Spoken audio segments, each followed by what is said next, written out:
How's it going, boys and girls? This is Andy, and I'm back for another section here at the Valley Nature Center. And today we're going to be covering a little bit more in depth in parts of a plant. Parts of a plant. Have you ever had an experience where you're helping brother, sister, mom, grandpa, and you're planting something, whether it's a rose bush or an oak tree? Now think about this. What is something that we don't rarely notice when we're walking around nature? We see beautiful plants, beautiful flowers, but we rarely remember to think about the roots, the root of the matter. So in this case, when we talk about parts of a plant, we want to talk about every section, every part of it, because everything plays a role in its function for survival. Plants and flowers, they're just as important as we are because they are living organisms and they're trying their best to adapt and survive the elements. So when we're talking about parts of a plant, I want to start with you with the roots. Okay, roots.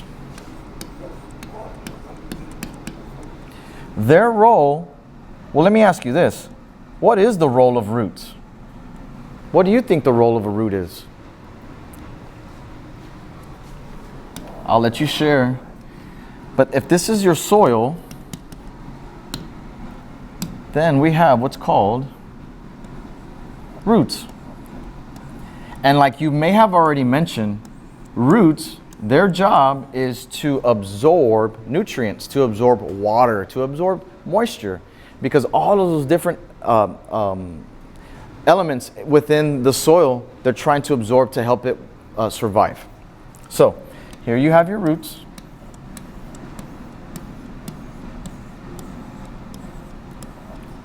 What's connected? Where are the roots connected into? I'll give you a hint. It's part of the structure of a plant. What do you think holds it all up? What do you think supports it, the structure of a plant? You may have said it, the stem. You're absolutely right. So let's go ahead and draw a stem. Now you're probably thinking, Andy, why are you coloring everything green? Well, I'll get back to you on that. But the reason why I've chosen the color green is because most plants, most trees, any autotrophic organism makes its own food. And the reason I'm using the color green is because green has what's called chlorophyll and chloroplast, and it traps sunlight. So in this case, we have our roots and then we have our stem. Okay, so we have our stem. Roots and stem. Next, what do you think I should draw next to help us understand and focus on parts of a plant? What should I draw next? Starts with the letter L. Leaves. You got it.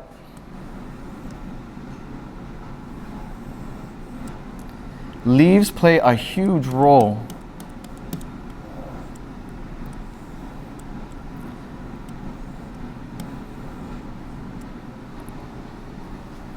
Bear with me. I'll fix it. I know what you're thinking. Sir, I could draw a little bit better leaf. And you're probably right. Let's just go back and let's just fix it real quick. We'll touch it up. We got to take pride in our work. It's important to always take pride in what you do, especially when you're working with your interactive notebook. Okay, so here we go. That's much better.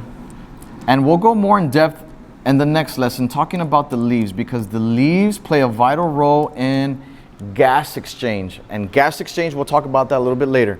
What type of gases? Oxygen and carbon dioxide. But we'll go back to that. So you have leaves. Okay. What attracts plants? What attracts leaves? What brings our attention to them? Can anybody guess?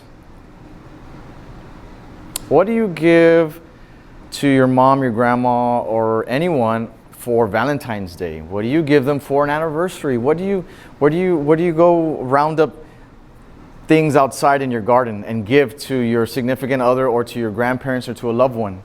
You give them flowers. Why flowers? Why are flowers so exciting? Why do they bring joy to people's faces? I think it has something to do with their colors and their beauty and their scent.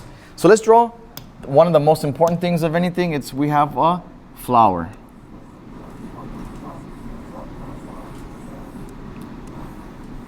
Flowers are just so magnificent. And they play such a huge role in the life cycle of a plant.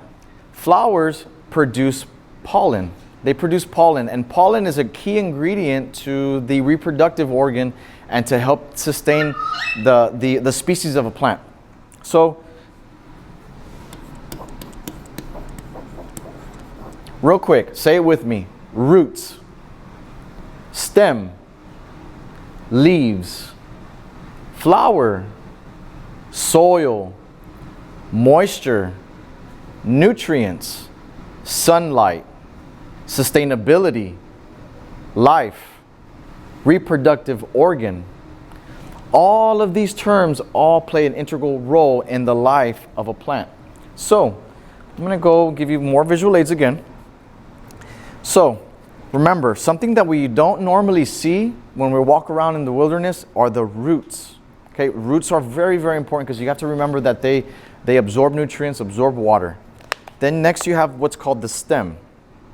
The stem gives it the structure and its support it needs to sustain and to survive. And then you have your leaves. Okay, you have the top part of a leaf, and then you have the bottom part where you have a gas exchange. And then you have your flowers. Flowers later on progressively produce seeds, and these seeds then produce fruits. Found it. Here we go. Now are you with me? So here's the leaf, here's your flower, and in this case we have a small berry that's growing. So this is the progression of it all to where the berry, and you've guessed it, someone or some organism will eat that berry and move the seed, and then that's where you have the life cycle of a plant start all over again, because now this seed from this plant has now been taken to another location. So this is a summary of parts of a plant, and I really hope you enjoyed today's segment. Again, we have the roots, the stem, the leaves, and the flower, and in our next segment we're going to go a little bit more in depth in why plants are known as autotrophic, or why they produce their own energy. Thank you.